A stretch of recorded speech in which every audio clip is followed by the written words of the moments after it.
ನಮಸ್ಕಾರ ವೀಕ್ಷಕರೇ, ಅಶ್ವವೇಗ ಡಿಜಿಟಲ್ಗೆ ಸ್ವಾಗತ. ನಾನು ಸುರಭಿ.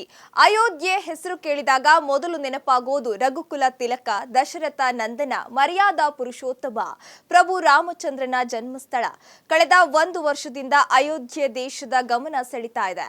ಸಾಂಸ್ಕೃತಿಕ ಆಧ್ಯಾತ್ಮಿಕತೆಯ ರಾಜಧಾನಿಯಂತಿರುವ ಉತ್ತರ ಪ್ರದೇಶದಲ್ಲಿ ಇದೀಗ ಅಯೋಧ್ಯೆಯ ದೇಶದ ಗಮನ ಸೆಳೀತಾ ಇರುವುದು. ಅದಕ್ಕೆಲ್ಲ ಕಾರಣ ರಾಮಲಲ್ಲನ ಭವ್ಯ ಮಂದಿರ. ಹೌದು, ಭವ್ಯ ಮಂದಿರ ಆರಂಭವಾಗಿ ಇದೀಗ 1 ವರ್ಷ ತುಂಬಿದೆ. ಉದ್ಘಾಟನೆಗೊಂಡ ವರ್ಷದೊಳಗೆ ಅಯೋಧ್ಯೆ ರಾಮ ಮಂದಿರ ದೇಶದ ನಂಬರ್ 1 ಪ್ರವಾಸಿ ತಾಣ ಅಥವಾ ಭಕ್ತಾದಿಗಳ ನೆಚ್ಚಿನ ಭೇಟಿಯ ತಾಣವಾಗಿ ಹೊರಹೊಮ್ಮಿದೆ. 2024ರ ಜನವರಿ ಮತ್ತು ಸೆಪ್ಟೆಂಬರ್ ಅವಧಿಯಲ್ಲಿ ಉತ್ತರ ಪ್ರದೇಶಕ್ಕೆ ಸುಮಾರು 47 ಕೋಟಿ ಪ್ರವಾಸಿಗರು ಭೇಟಿ ಕೊಟ್ಟಿದ್ದಾರೆ. ಈ ಪೈಕಿ ಅಯೋಧ್ಯೆ ಒಂದಕ್ಕೆ 13.3 ಕೋಟಿ ಪ್ರವಾಸಿಗರು ಭೇಟಿ ಕೊಟ್ಟಿದ್ದಾರೆ. ಅದರಲ್ಲಿ 3153 ವಿದೇಶಿಗರು ಕೂಡ ಸೇರಿದ್ದಾರೆ. ಮಂದಿರದಿಂದ ರಾಜ್ಯದ ಪ್ರವಾಸೋದ್ಯಮದ ನಕಾಶೆಯನ್ನೇ ಬದಲಿಸಿದೆ. ಹಬ್ಬಗಳಲ್ಲಿ ಹೆಚ್ಚಿನ ಸಂಖ್ಯೆಯಲ್ಲಿ ಭಕ್ತರ ದಂಡು ಹರಿದು ಬರ್ತಿದೆ. ದೀಪಾವಳಿ ಸಂದರ್ಭದಲ್ಲಿ ಸರಾಯು ನದಿಯ ದಂಡೆಯ ಮೇಲೆ 22 ಲಕ್ಷ ಹಣತೆಗಳನ್ನು ಸರ್ಕಾರ ಬೆಳಗಿಸುವ ಮೂಲಕ ಗಿನ್ನಿಸ್ ದಾಖಲೆ ನಿರ್ಮಿಸಿತ್ತು.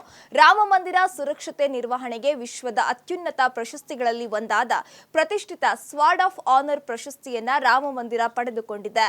ರಾಮ ಮಂದಿರ ಉದ್ಘಾಟನೆ ಬಳಿಕ ಕೇವಲ ಮಂದಿರದ ಚಿತ್ರಣ ಮಾತ್ರ ಬದಲಾಗಿಲ್ಲ, ಬದಲಾಗಿ ಸುತ್ತಮುತ್ತಲಿನ ಊರಿಗೂ ಹೊಸ ಕಳೆ ಬಂದಿದೆ. ಇಡೀ ಅಯೋಧ್ಯೆ ನಗರಿಗೆ ಹೊಸ ರೂಪವನ್ನ ಕೊಡಲಾಗಿದೆ. ಸರಾಯು ನದಿಯಿಂದ ರಾಮ ಮಂದಿರ ಸಂಪರ್ಕಿಸಲು 13 ಕಿಲೋಮೀಟರ್ನಷ್ಟು ಉದ್ದ ರಾಮಪಥ ನಿರ್ಮಾಣವಾಗಿದೆ. ಹೊಸ ರೂಪ ಕೂಡ ಕೊಡಲಾಗಿದೆ. ಇದಕ್ಕಾಗಿ 50,000 ಕೋಟಿ ರೂಪಾಯಿ ವೆಚ್ಚ ಮಾಡಲಾಗಿತ್ತು. ಅಯೋಧ್ಯೆಯಲ್ಲಿ ಸುಸಜ್ಜಿತ ರೈಲು ನಿಲ್ದಾಣ, ಅತ್ಯಾಧುನಿಕ ವಿಮಾನ ನಿಲ್ದಾಣ, ಅಗಲವಾದ ರಸ್ತೆಗಳನ್ನು ನಿರ್ಮಿಸಲಾಗಿದೆ. ಒಟ್ಟಿನಲ್ಲಿ ಅಯೋಧ್ಯೆಯೇ ಹೊಸತನದಿಂದ ಕಂಗೊಳಿಸ್ತಾ ಇದೆ. ಅಯೋಧ್ಯೆ ರಾಮ ಮಂದಿರದ ಮುಖ್ಯ ವಿಗ್ರಹವನ್ನ ಕೆತ್ತಿದ್ದು ಮೈಸೂರಿನ ಅರುಣ್ ಯೋಗಿರಾಜ್. ಹೌದು, ವಿಗ್ರಹ ಕೆತ್ತುವಿಕೆಗೆ 3 ಜನರನ್ನ ಆಯ್ಕೆ ಮಾಡಲಾಗಿತ್ತು. ಈ ಪೈಕಿ ಕನ್ನಡಿಗರಾದ ಅರುಣ್ ಯೋಗಿರಾಜ್, ಉತ್ತರ ಕನ್ನಡದ ಹೊನ್ನಾವರದ ಇಡಗುಂಜಿಯ ಗಣೇಶ್ ಭಟ್ ಮತ್ತು ರಾಜಸ್ಥಾನದ ಇನ್ನೊಬ್ಬ ಶಿಲ್ಪಿ ಇದ್ರು. ಈ ಪೈಕಿ ಅಂತಿಮವಾಗಿ ಅರುಣ್ ಕೆತ್ತಿದ ವಿಗ್ರಹವನ್ನ ಆಯ್ಕೆ ಮಾಡಲಾಗಿತ್ತು. ಇದು 51 ಇಂಚುಗಳ ಎತ್ತರವನ್ನ ಹೊಂದಿದೆ. ಅಲ್ಲದೆ ಭಗವಾನ್ ಶ್ರೀರಾಮನು ಬಿಲ್ಲು ಮತ್ತು ಬಾಣವನ್ನ ಹಿಡಿದಿರುವ 5 ವರ್ಷದ ಮಗುವಿನ ರೂಪದಲ್ಲಿದೆ. 2023 ಜನವರಿ 22ರಂದು ಭವ್ಯವಾದ ಮಂದಿರ ಉದ್ಘಾಟನೆಯಾಗಿತ್ತು. ಆದರೆ ಹಿಂದೂ ಪಂಚಾಂಗದ ಪ್ರಕಾರ ಈ ಸಂಭ್ರಮಕ್ಕೆ ಜನವರಿ 11ರಂದು ವರ್ಷ ಪೂರ್ಣಗೊಳ್ಳುತ್ತೆ.